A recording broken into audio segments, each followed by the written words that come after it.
Kaya sa kanito, sabi, first date recording sa journal, after the date, yung account din. And then, asa, related. Sunod, which of the following accounts is classified differently from the others? Okay, so, ano daw yung different? Different. Notes payable, unearned revenue, mortgage payable, art revenues. Ano yung hindi siya kasama sa group. Receipt notes payable. Ano yung notes payable?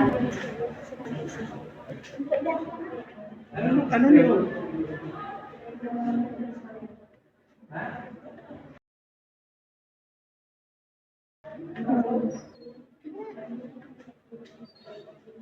Ikaw? Ay, dito lang. Kung may notes payable kayo, meron kayo? Ha? Sunod. Unearned revenues. Pag may unearned revenues kayo, meron kayo? Unearned revenues, meron kayo?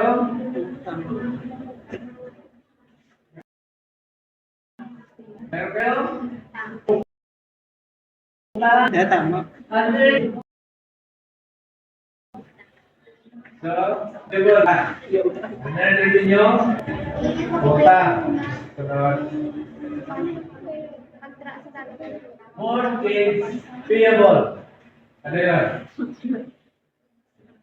Mortgage payable. Ano yun dyan?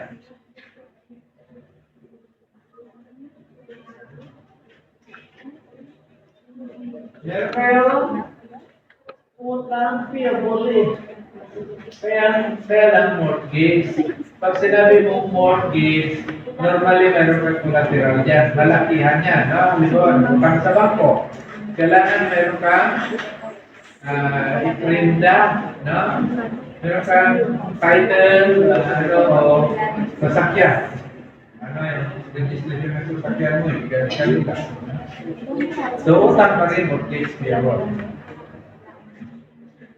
Then, pangapat, art revenue. Anong art revenue? Ano yan? Utang ba yan? Hindi. Utang na yun eh. So siya yung hindi kasali sa grupo.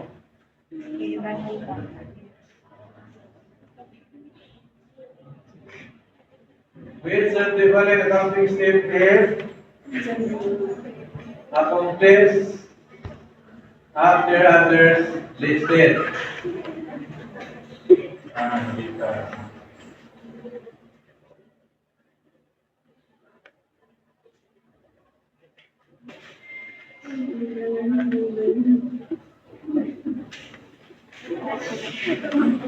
Which of the following does not directly or indirectly affect the owner's equity?